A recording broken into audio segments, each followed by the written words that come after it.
વાત તે ચોક્કસથી આપણે કરીશું. મતદાનનો આંકડો આવી ગયો છે તેના પર નજર કરી લઈએ. ગુજરાતની અંદર 13% જેટલું મતદાન, સમગ્ર ગુજરાતની અંદર સવારે 7 વાગ્યાથી લઈને 9 વાગ્યા સુધી મતદાન યોજાયું છે. તો રાજકોટથી 10% જેટલું મતદાન નોંધાયું છે સવારે 9 વાગ્યા સુધી.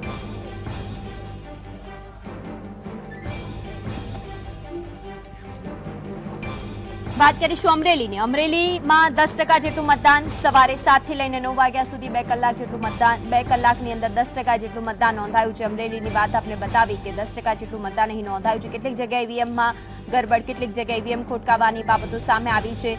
ભાવનગરની વાત કરી લઈએ. ભાવનગરમાં 2 કલાકમાં એટલે કે સવારે 7 થી લઈને 9 વાગ્યા સુધીમાં 10% જેટલું મતદાન નોંધાયું છે. સમગ્ર ગુજરાતમાં 13% જેટલું મતદાન.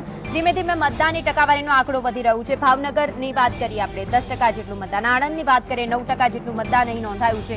અહીંયા થોડું ઓછું મતદાન નોંધાયું છે. સવારે 7 થી લઈને 9 વાગ્યા સુધીમાં 2 કલાકની અંદર 9% જેટલું મતદાન આણંદમાં નોંધાયું છે. ગુજરાતમાં 26 બેઠકો પર સવારથી જ મતદાન ની શરૂઆત. દાહોદમાં સૌથી ઓછું મતદાન નોંધાયું છે. 6% જેટલું મતદાન સવારે 7 થી લઈને 9 વાગ્યા સુધીમાં. હવે કેટલું મતદાન અહીં વધે છે તેના પર રહેશે નજર. દાહોદમાં સૌથી ઓછું 6% જેટલું મતદાન અહીં નોંધાયું છે. પંચમહાલ 9% જેટલું મતદાન. દાહોદ પછી પંચમહાલની વાત કરીએ અહીં પણ 9% જેટલું મતદાન નોંધાયું સવારથી લઈને અત્યાર સુધીમાં.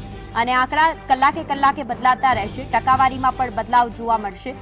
પંચમહાલમાં 9% રહ્યું. ખેડાની વાત કરીશું 10% જેટલું મતદાન રહ્યું છે. સૌથી ઓછું દાહોદની આપણે બતાવ્યું 6% જેટલું મતદાન.